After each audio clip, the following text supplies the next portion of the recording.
Welcome to Alaska Weather, a production of Alaska Public Media and the National Weather Service, Alaska Region.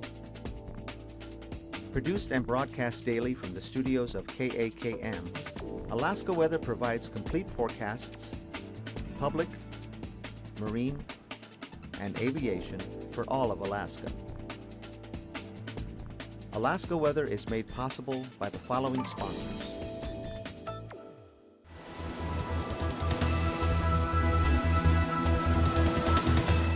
The National Weather Service. Hello again, everyone, and thanks so much for joining us for this Monday's edition of Alaska Weather. I'm Dave Percy.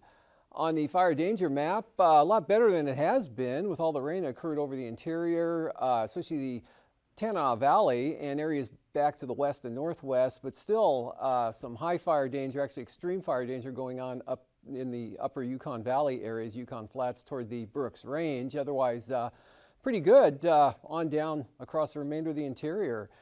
And for satellite imagery, you can see clearing, a cold front actually, or a push of clouds coming southward due to upper level flow and upper level trough coming down out of the north-northeast, bringing drier air into the northern areas. And of course, that's what broke the heat wave of last week there over the eastern interior Friday and Saturday. And a fair amount of rain as that came down, over an inch, inch and a half falling across the Dehne Valley with pretty good rainfall back to the west. That moisture coming southward and got showers going on scattered around in the south central Alaska area on eastward across the Copper River Basin. Another system down here south of Kodiak Island. That's not too strong, kind of pushing off to the east there with some breaks up along the North Gulf Coast.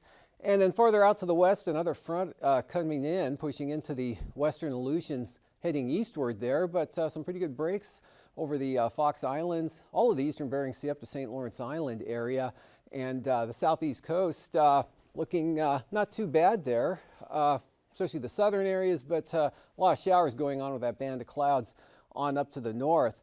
And rolling that through again, you can see some clearing and then a little bit more moisture with some showers rolling in, mostly to the northern coastal areas. This slowly sagging southward, clearing and drier conditions in behind. And that one more time here, some of this moisture wrapping up around, brought a few showers to the Kenai Peninsula areas and then back down across Kodiak Island. And on the chart today, there are those showers right through there, right down to about the Aleutian Range. Thunderstorms breaking out mostly in this area of clouds back through here this afternoon. Coming down there, where a little more sun heating it up, making it more unstable. Really isolated in the main cloud shield there. And the showers over the southeast coast, those taper off back to the west here over the Seward Peninsula. And then that front coming into the western Aleutians. Small craft advisory winds 25 to 30 knots with rain spreading into the Shimia area. That'll push on toward the central Aleutians tonight, toward Adak and Atka with increasing winds. Otherwise, this area of moisture looks pretty wet there over the Copper River Basin. Showers back, scattering out over south central Alaska. A little bit of an enhancement here along the Alaska Range, and then scattering out again, drying out with some clearing there over the Yukon-Kuskokwim Delta areas. Kodiak Island should be pretty much shower-free tonight, and less in the way of showers to the southeast coast, but they don't end completely. Still pretty breezy up there on the western coastal areas, western Arctic coast, but not as strong as they have been. And then for the outlook for tomorrow, more rain pushes up to the coast there of the Panhandle with some scattered showers on farther south. Just a chance of rain up along the North Gulf Coast with a chance of some thunderstorms back here to the west with that upper trough and low center over the southwest interior areas. Scattered showers there over the south central Alaska area with clearing pushing into the Dehne Valley. Be more clearing tomorrow actually here over southern Alaska. That whole moisture area beginning to dissipate. Low clouds and fog up along the Arctic coast.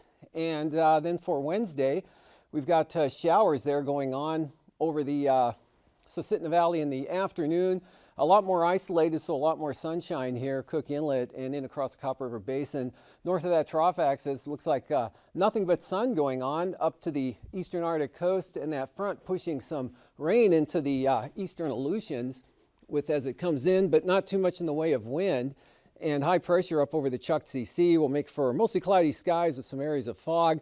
That'll be the rule over all of the Bering Sea down to St. Lawrence Island. Much of the southeast Bering Sea will see light winds with low clouds and fog, but also some sunshine possible there over the Alaska Peninsula, and possibly the eastern Aleutians, probably becoming mostly cloudy, but it looks like most of the rain will stay just west of Unalaska and well southwest of the Pribilofs.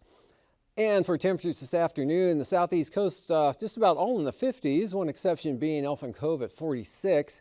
57 at Stewart and 57 degrees also up at Skagway, 47 at Cordova, with 53 degrees Anchorage and Palmer, 49 at Kenai, 47 at Cordova, and there at Gulkana, 53 degrees with a 57 degree reading at Talkeetna. And then on north of the mountains there, we've got upper 50s in the Fairbanks area with 58, 49 Delta, but Eagle up to 66 degrees and a 56 degree reading there at Fort Yukon. Moving farther to the north, actually just to the west there, Koyukuk Valley, Bettles pushing up towards 70 this afternoon. That the same pattern there all the way out toward Ambler, and then falling back into the upper 40s there for the Kotzebue Sound area, with Kotzebue at 48 degrees, Shishmaref just 37, and lower 30s there for the east side of the Arctic coast out to the central areas, Point Lay up to 53. And then for the Bering Sea area, Pribilofs 50 degrees there, both at St. Paul and St. George, near 40 at Savunga, and a 50 degree reading reported there at Unalaska. Lower to mid 50s for the Alaska Peninsula, rising up to 58 at King Salmon, and 43 there at Shimia, with a 55 at Atka, 49 degrees farther east there at Kodiak. And for the lows tonight, pretty mild here over the western and southwest interior, near 50, mostly in the upper 40s, cooling to near 40 out along the coast. And the Aleutians lower to mid 40s, upper 20s again, mid to upper 20s for the eastern and central Arctic coastal areas and North Slope, to the 30s in the Brooks Range, and some 30s here in the clearer skies down into the Copper River Basin and the east side, mostly in the 40s there for the Panhandle. Looking at the highs for tomorrow, 50s for the southeast coast. That'll extend into the Copper River Basin for the most part. And 50s Susitna Valley may be warming into near or into the low 60s with better conditions here, a lot more sunshine the farther west there, and temperatures rising up into the upper 60s with 60s in the Tanana Valley, and milder conditions now for the North Slope there on the west side with mid 50s staying cooler there, mid 30s for the Arctic coast on the east side, but should be above freezing. And then for flying weather tomorrow, we've got IFR here from western Prince William Sound up in toward the Talkeetna Mountains, eastward along the Coast Range and into the southeast interior there, the Wrangell Mountains, northern Panhandle down the border, eastern Arctic coast, marginal possible IFR, and of course lots of IFR out over the Bering Sea. There's some of that reaching the Yukon Delta coast and Nunivak Island, as well as the Bering Sea side of the Alaska Peninsula, but with the main front IFR from the eastern Aleutians all the way out to probably the Komodorskis. By tomorrow afternoon, that doesn't improve much, just a lot of it in the forecast out there, and also the southeast Bering here just coming down, touching the Bering Sea side of the peninsula, with marginal VFR building here possible tomorrow afternoon, all of south central Alaska, from the Alaska Range eastward across the Copper River Basin. But this whole pattern improving from north to south throughout the day, so the passes here in the Alaska Range becoming VFR in the afternoon. And that same sort of pattern will actually be going on everywhere here across southern Alaska, with marginal VFR and across the Panhandle. For passes, Anatuvik VFR tomorrow with same forecast for Adigan, no change for either of those passes, ceilings and visibilities unlimited. Lake Clark and Merrill, marginal VFR, with rainy though improving to VFR in the afternoon. Windy starting out marginal, improving sooner than rainy will, becoming VFR maybe by noon. And then Isabel, same pattern, improving throughout the day, starting out lowest conditions and becoming VFR in the afternoon. And same forecast for Tanita as well. VFR, marginal VFR becoming VFR, same forecast for Portage. And Chilkoot and White, IFR becoming marginal in the afternoon. Freezing levels, upper level high there, up over the Chukchi Sea, 10,000 foot freezing levels there. Cooler here with that northerly flow and upper trough over the back over this way in the Northwest Territories, and 4,000 feet, 4,000 to 6,000 feet over southern Alaska. Cold upper lows shifting off to the east and southeast. So we got 2,000 to 4,000 feet there over the Panhandle, and then a little bit milder conditions out over the Bering Sea. Then for icing threats, chance of icing here for the southeast coast of the rime variety, possibly a little mixed there, mostly mixed to possible rime here over the southern Alaska areas, more of an enhanced area along the western Alaska range, on down into northeast Bristol Bay. And then it looks like some possible occasional widespread moderate icing coming in with that front along and ahead of the front there into the central Aleutians, but lifting north of the western Aleutians. Upper level wind flow chart at 28,000 feet shows northerly flow, that big upper high back there over the Chukchi Sea. Northerly flow 40 to 50 knots here. That's bringing that cooler, drier air on down. Still have that upper low southeast of Kodiak Island. Flow around that, not all that strong, 30 to 50 knots, but across the Queen Charlottes. And for 9,000 feet, really light variable winds over all of interior Alaska. Even the Gulf here, light easterlies turning northeast to north, only 10 knots over Kodiak Island. Arctic coast a little stronger, 20 to 25 knots there. Light variable winds under high pressure for the eastern Bering Sea and the Bering Strait areas down across the Alaska Peninsula. Then with that incoming front, southeasterlies picking up to as high as 50 knots in the narrow band in advance of the front there, coming across the eastern Aleutians to Atka. Light winds for the Panhandle, lighter winds for the west side. And then for 3,000 feet here, we've got the Arctic coast, again, one of the stronger wind areas there, 25 to 30 knots. Otherwise, the interior, pretty light and variable, except a band of east to northeast right through there, 15 to 20 knots, back into the 0 to practically no wind at all. Southern Alaska, east-northeast 15 knots there for the North Gulf Coast. Gulf of Alaska, lighter for Kodiak. Southeast 20 off the southern Panhandle, otherwise much lighter and variable. And winds again 25 to 45 knots there in advance of that front, pushing away from Atka in toward Nikolsky, and that all lifting north into the western Bering Sea. Turbulence-wise, the Arctic coast, mostly not much over the north slope, mostly the coastal areas there to about Point Lay, eastward to Demarcation Point. Occasional light to isolated moderate chop below 4,000 feet.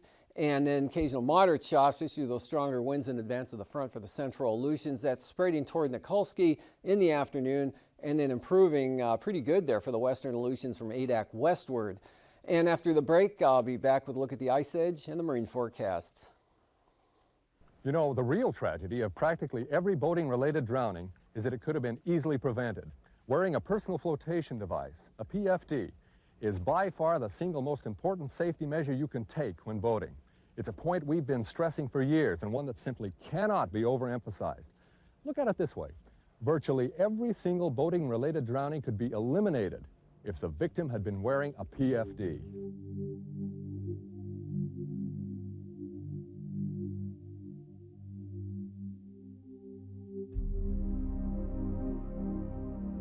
It's a time of the year when most boats have long since been hauled out of the water. But for more than 2 million waterfowlers in North America, it's the start of their boating season. Some may use a duck boat to head out to a water blind. For others, their boat may be nothing more than a dinghy used to set out decoys. In either case, these boaters operate in one of the most hostile boating environments of all, near freezing water. Roy LeGrand, recently married, had not had the chance to hunt much during the season, but he and his Labrador Retriever Skeeter knew this point on the river could be a real hotspot in the right conditions. And as the wind picked up, the birds began to move and come in from the bay.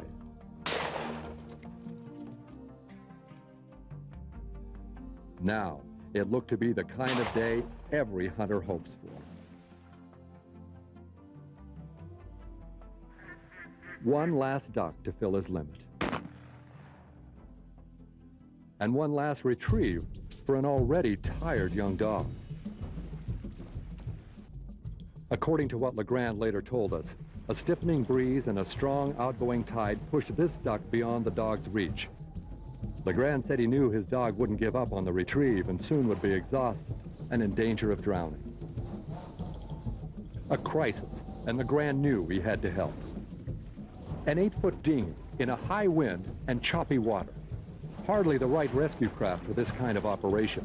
And LeGrand faced the challenge of hauling a struggling 50-pound lab on board a small and unstable platform.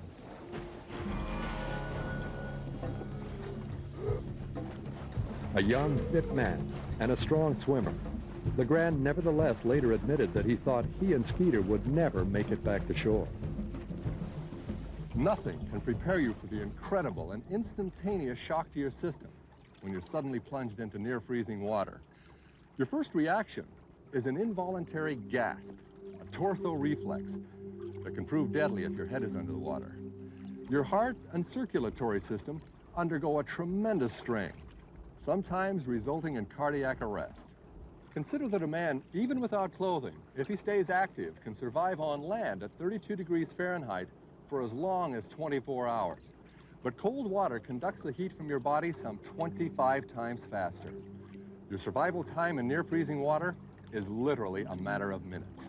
In fact, drowning is often not the cause of death of many victims who fall into cold water. The killer? Hypothermia, the rapid and drastic chilling of the body core. After getting back into his boat, Roy Legrand was able to paddle back to the dock. His friend said it must have been his lucky day. But the reasons he came back alive had very little to do with luck. First of all, he was properly dressed for the cold. But the single most important thing he was wearing was a flotation jacket, a PFD, something like this one. By keeping him afloat, he was able to expand all of his rapidly diminishing energy into getting back to his boat and getting out of the water. Wearing a PFD is critically important when boating in cold water, even if you're an Olympic-class swimmer. If you fall in without a PFD, it'll be next to impossible to get one on while in the water. In fact, should you capsize or fall overboard in cold water, your every effort should be directed toward just one goal: getting out of the water as quickly as possible. It's a rule Roy Legrand didn't forget, and it saved his life. Never forget that water assumes an entirely different character as its temperature drops. From an element that is pleasant and refreshing during the summer, it becomes, as it gets cold, one of the most hostile environments known to man. You know, as I look at the accident reports from around the country, it's frightening to note just how many took place in circumstances where there was no obvious danger. A fisherman casting on a quiet lake, a duck hunter setting out his decoys just a few yards from his blind. The fact is, the vast majority of boating accidents happen without warning, at times when they're least expected. Far too many people who use boats as part of their outdoor recreation simply don't realize how easy it is to get into serious trouble, to actually find themselves in life or death situations. If you don't think so, consider that more outdoorsmen die from drowning or cold water exposure than for any other reason. And in the younger age groups, drowning is the second leading cause of accidental death in the country. So if your outdoor sport involves boats, please take this advice to heart. Take the time to learn basic boat handling skills. Courses are available through your state or provincial agencies, as well as a number of private boating organizations. If you drink, you must understand that alcohol greatly increases your chances of having an accident. If you go out when the water is cold, be prepared and know what to do in case of an emergency. If you can't swim, take a course from your local YMCA or the Red Cross. But no one should ever be embarrassed to wear a PFD. It is by far your best defense against drowning.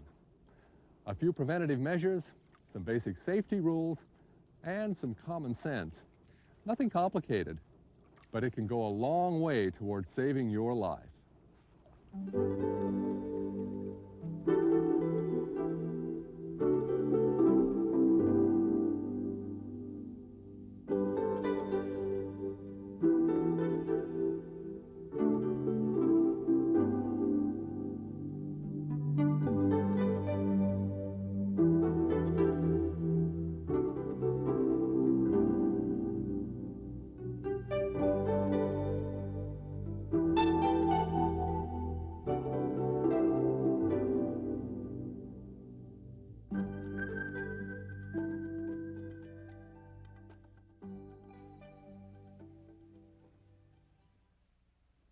Welcome back. Looking at the sea ice analysis today, just a little bit left on the north shore of St. Lawrence Island.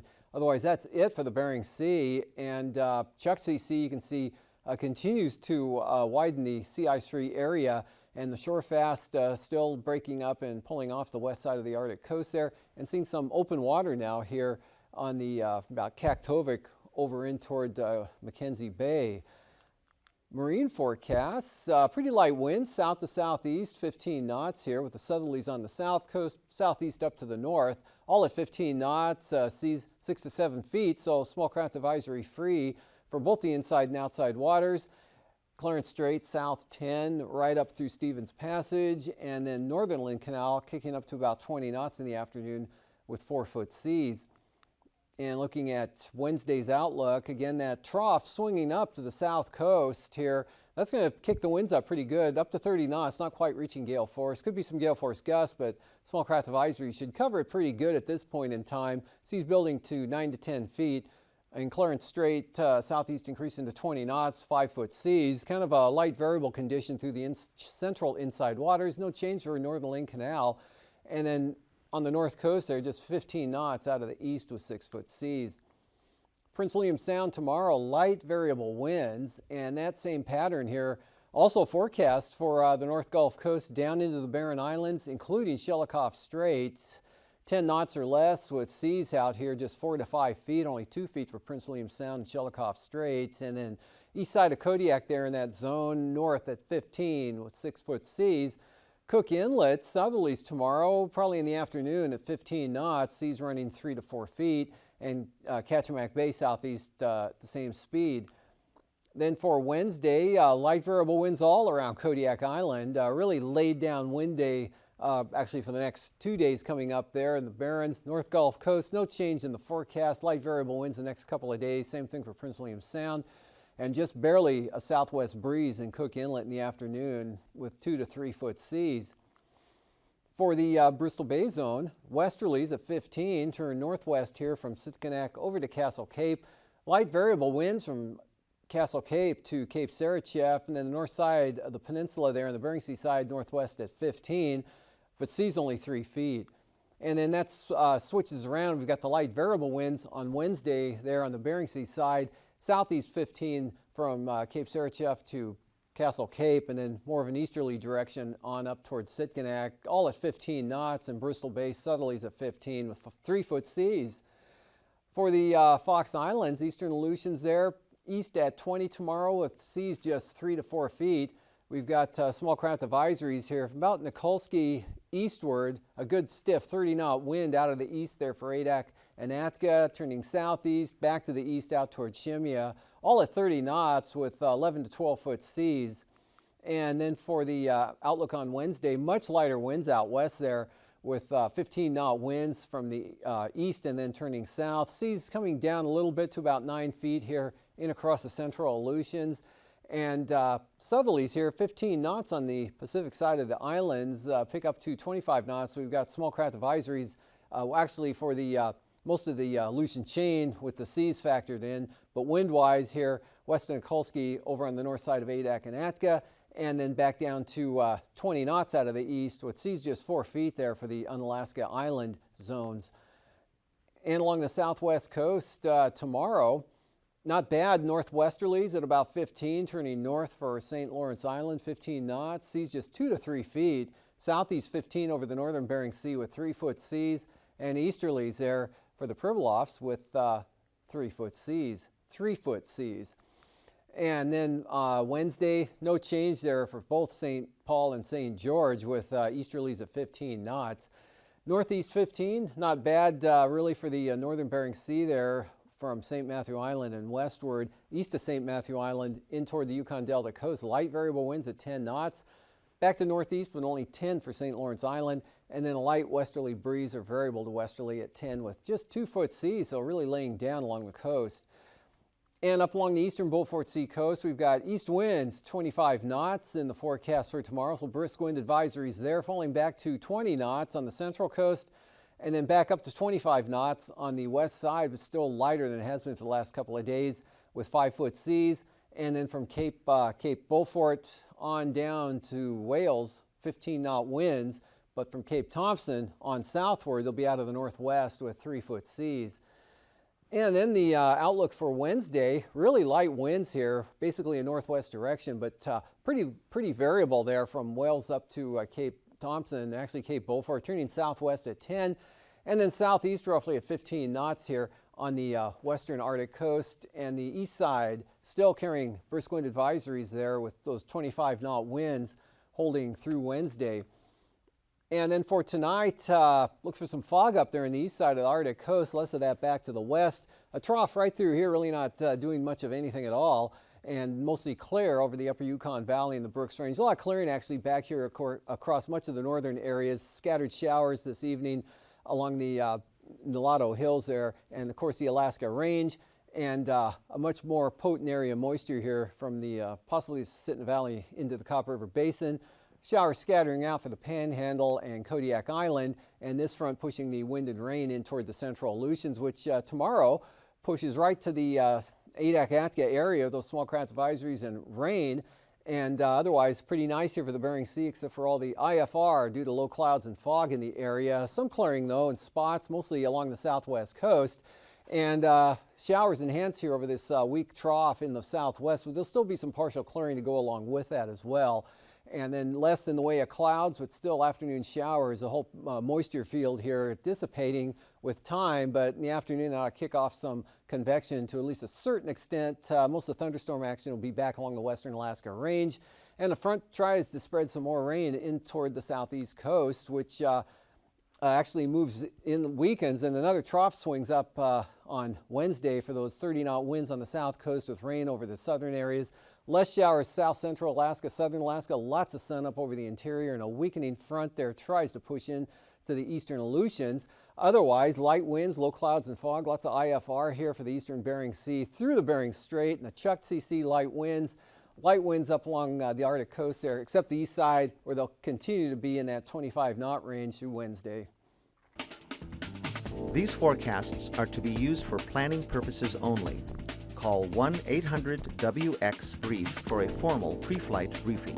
Always file a flight plan before you go flying. The U.S. Coast Guard Auxiliary urges you to leave a float plan with a friend or the harbor master before you go boating.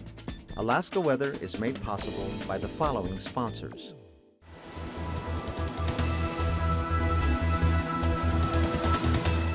The National Weather Service.